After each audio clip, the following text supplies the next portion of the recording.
Welcome to the sixth and the final week of our fall message series we are calling Holy Eucharist 2.0. When we say 2.0, we are talking about an upgrade to help us focus outward as church to spread the gospel message. Jesus tells us in the Great Commission in Matthew's Gospel, "Go therefore and make disciples of all nations, teaching them to observe all that I have commanded you."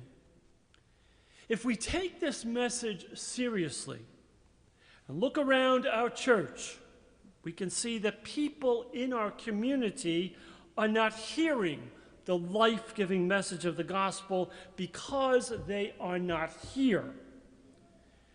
We exist as church not only for ourselves, but for others, especially those who aren't experiencing church with us. To meet this unique challenge and follow our mission, we require both a communal upgrade here in church and the challenge of a personal upgrade and a spiritual upgrade for each of us. At Holy Eucharist, our mission is to follow Christ, love all, and grow disciples. And when we follow Christ, and his teachings, this is called discipleship. Disciples take steps to grow and learn how to live what Jesus taught in the scriptures. When we love all, we love both God and our neighbor. When we grow disciples, we share the good news with others. We want to bring others to Christ.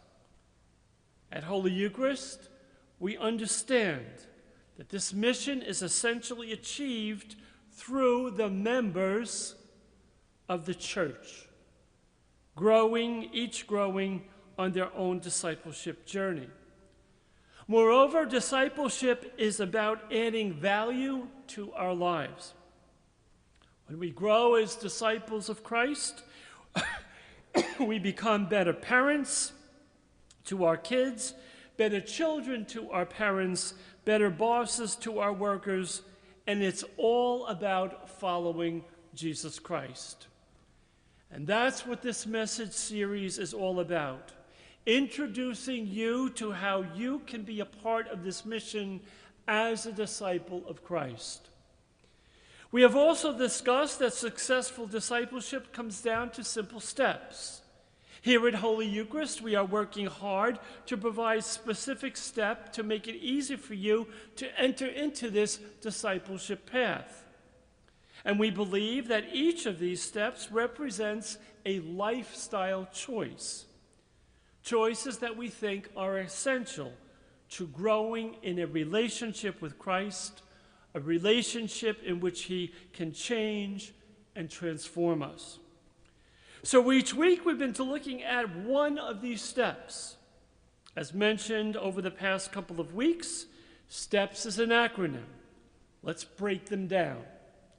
S is about service in a ministry and or mission. Jesus said that greatness comes from serving. We are called to be servants. T is about giving treasure. In our discipleship journey, we need to learn to love and to trust God, the giver of gifts, more than the gifts themselves. E is engaging in small groups. Small groups provide friends in faith that will help you grow further and faster in the direction that you want to go. P is the practice of prayer and the celebration of the sacraments. Last week, we said that prayer is essential for us if we want to fill our God-shaped hole with him and not with other people or other things. And the second S is sharing our faith. When we fall in love with Christ and his church, we are called to share the good news with others. And that's what we're going to talk about this morning. And to grasp this last step and the depth of its meaning, we're going to look at the reading from the Gospel of Mark. And to establish the context of this reading, it is important to remember that Jesus' followers, 12 followers, assumed that he would one day be king. In fact, that's why they were following him. And they were hoping that he would lead a revolution against their Roman oppressors and become king in their place. And Mark tells us that one day, two of their number, James and John, approached Jesus with a request. They asked that when he did in fact become king, could they please have positions of privilege and power in the kingdom? Sort of a naive request, but even so, when other apostles hear about it, we hear that they get angry and jealous. They all want those positions as well.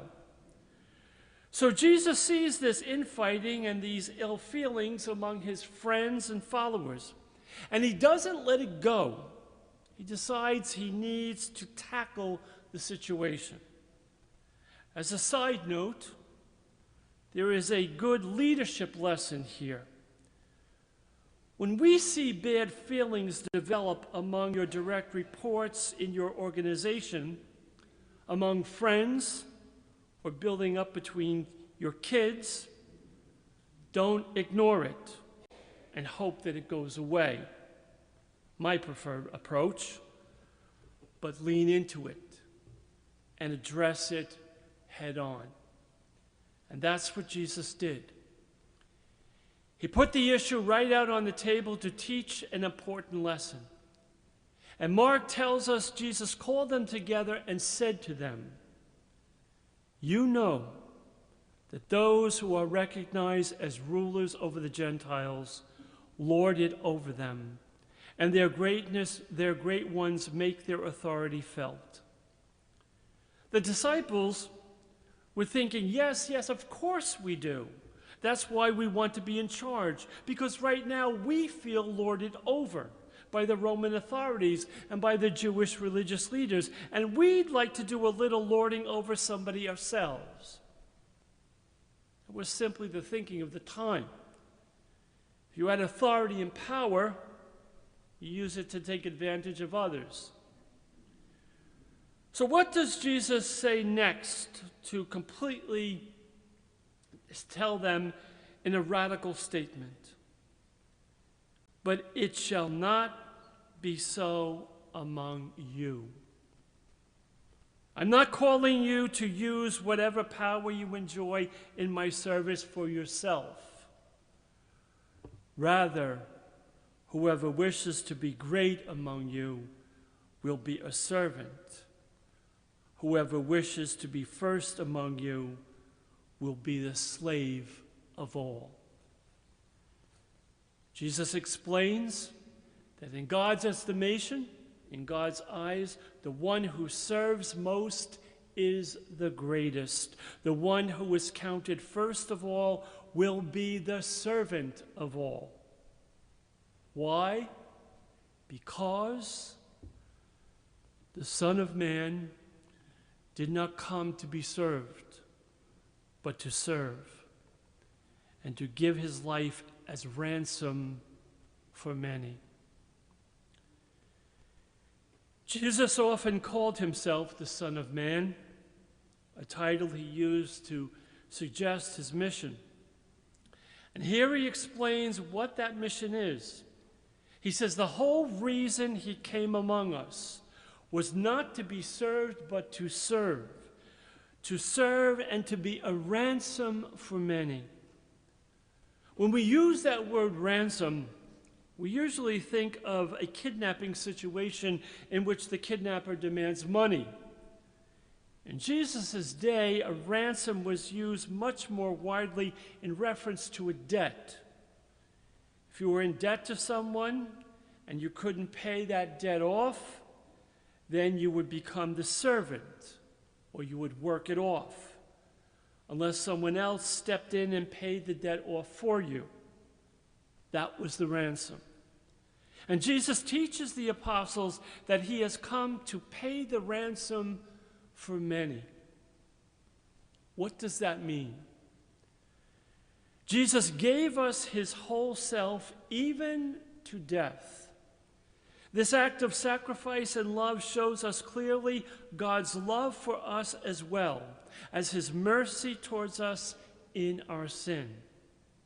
Let me say that again. This act of sacrifice and love shows us clearly God's love for us as well as his mercy towards us in our sin. God charges us and sends us to share this life-giving message of love and mercy with the world. Gospel means good news, and that's what we're called to share. Now, it's true, the church has, from time to time, been quite effective in making the good news sound bad and sad and scary. But as Jesus gave it to us, it's the greatest news of all, the greatest news ever. Good news that you don't have to be a slave to sin, but also good news that even when you do fall and fail, there's another chance and a fresh start waiting for you. Good news that you don't have to be a perfect person for God to love you. God loves you right now, today, as you are, even calling you to be more. Now, if you've got good news and you really believe it, the thing you cannot do, the thing you never do, is keep it to yourself. In fact, usually you can't wait to share the good news. Think about your favorite restaurant. I love this pizza place in Robbinsville, New Jersey called Di Lorenzo's.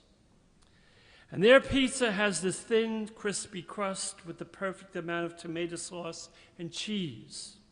Each topping is more delicious than the next. My favorite is the sausage. The salads are amazing, especially the heirloom tomatoes, and they are perfectly dressed. Now, I could go on and on about Di Lorenzo's all day, but then I would want them to have to pay me. This is what sharing the faith should feel like. I've just had this amazing experience, and I want to share it with you as well. And yet, on the surface, sharing the message of our faith can seem challenging and even daunting. Maybe you haven't experienced the good in the good news, and that's okay. Consider engaging in one of the other steps, like serving, giving treasure, engaging in small groups, or the practice of prayer and sacraments. These steps can help you feel more connected and more energized in the faith so that you will want to share your faith with others. Even if you are connected to the good news, sharing the faith can still be difficult. First, because if you grew up Catholic, there was absolutely no emphasis on this. It wasn't even a consideration, so it doesn't even seem very important to most of us. Second, because if you've seen others share the faith badly through intrusive or maybe even offensive methods, you might shy away from sharing your faith. And third, simply because we have no strategy to approach this step. And in a culture in which religion has been more or less been marginalized, it is not talked about. A strategy is essential. We can't do much about our past experiences, except to encourage you to put them behind you. But we can definitely help you with the strategy part. One strategy for sharing the good news is called invest and invite. Invest in the people you know, people in your family, your neighborhood, parents from your kids' school, a lacrosse team, or a dance class, people who do not have a relationship with Christ in his church. Invest in them relationally, conversationally, prayerfully. Make an investment in them by praying for them daily. Make room for them in your life. Make room for them in your heart. And then when the opportunity arises, and it always eventually does, invite them. Invite them to church. Offer to take them to church or meet them here. Promise them breakfast or a cup of coffee afterwards. Remember my example of Di Lorenzo's Pizza. What do you love about Holy Eucharist? Share that. Maybe it's the cafe and the great conversations you have. Maybe it's the way the message inspires you. Maybe it's how it has become easier to get the kids in the car for church because of the Love for Kids Zone. Maybe it's the warm, welcoming community. For our part, as a church staff, we promise and pledge to partner with you, putting time and effort in making sure that your guest has a great experience here in church. And all of us can help out in other ways too. Our greeters, our host ministers, our cafe ministers, Kids Zone ministers, all are partnering together to create an environment that aims at communicating the good news and being on top of our game every single weekend.